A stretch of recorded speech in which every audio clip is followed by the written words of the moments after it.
So on that point, the DanceSport Trust is a non-profit organisation. You're aiming to become a charity in the future. And as always, the naming is important. And I know that you've been through a bit of a journey around even just landing with this name. Would anyone love to expand on what that's been like, right? Because even, we land here today and you have your mission and you have a starting point, but there's a lot that's gone on behind the scenes to get here, right? Yeah, and a lot has gone on behind the scenes. This isn't something that we thought of last week, had a meeting and we're sat here today.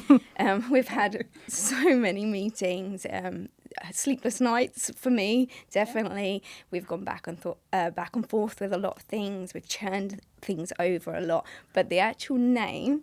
Can I throw it to you, Nicole? Because I came into a meeting one day and she's like, right, I've changed the name. No, I've changed the name, but I think we should change the name. There we again. When everything was settled. Yes. And I threw a little bomb into the meeting. Well, I think it started off with Dancers Trust, and then it went DanceSport Wellness Trust. And then after some thought for me, I couldn't settle on the wellness aspect of it in the name for a lot of reasons, not because we don't want it to be about wellness, but wellness, I think, or well-being is such a broad term. It encompasses not just mental health, it's a physical health, it could be around finances, it could be about information, guidance, community. So for me, it was to just put it in well-being in that sense in the name, maybe didn't explain more that we will be all of those things. We hope to be all of those things. But DanceSport Trust, I think, is less confusing, maybe in terms of what we do, just more clear. Well, if I can add, obviously, Carmen and I, we're obviously in the wellbeing industry. That's our other business.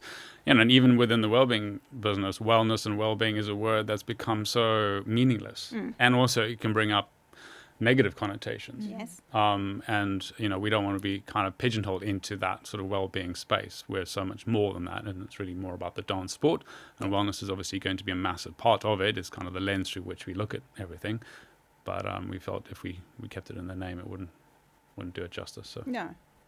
So, that was the journey in a nutshell. Well, and I guess even how you've resolved that as a group of individuals, is important. I think when we touched on culture, right, how you are able to even come back to something and make a change, to be able to resolve it between you, which says a lot about this transparency that you talked about and the vulnerability of being able to say maybe it's wrong.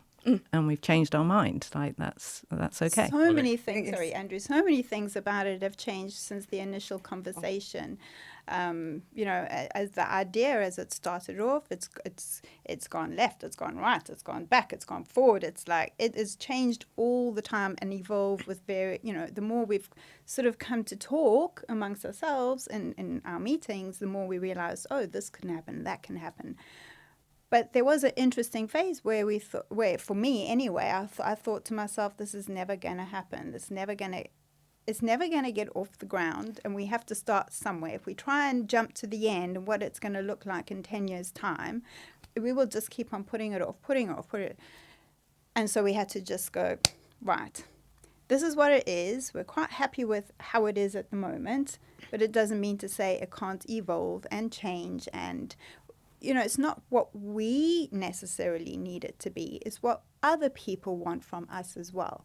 And I think that is really the important thing, that we listen and we stay curious. Stay open. Someone might come to us and say, can you have a conversation about this or a discussion about that? Or can you put some information on the website about this because I've been trying to find it and I can't. And so it's like hearing from the community all the time and being open to that information. Yeah. And also, we're going to encourage people to come forward with their stories, their information, their study, and so it's going to be a community, a collaborative project